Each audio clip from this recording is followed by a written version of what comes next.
A është ky iOS një kopje apo vërtet një revolucion? iOS 26 u prezantua vetëm para pak ditësh.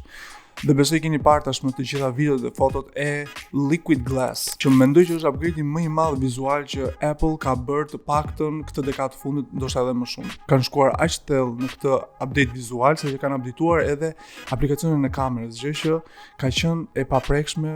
Unë mbaj mend që nga gjenerata e iPhone 6. Shumë njerëz në TikTok dhe në Twitter kanë thënë që është një kopje e Windows Vistës. Liquid Glass në vetvete, besoj edhe nga emri ju e kuptoni, po edhe videot besoj keni parë tash. Bën çdo gjë shumë transparente. Ti jep ndjesinë e një xhami në ekran. Ikonat janë më transparente, njoftimet gjithashtu janë të tilla. Dhe pikërisht këtu fillon problemi, sepse ata që po e testojnë në versionin beta të iOS 26 kanë filluar të ankojnë që është më shumë transparente se ç'duhet. Pra njoftimet janë shumë të vështira të lexohen, sidomos kur ke një wallpaper që i kamuflon njoftimet me backgroundin. Dhe kjo gjë shumë shpejt mund të kthehet si bumerang.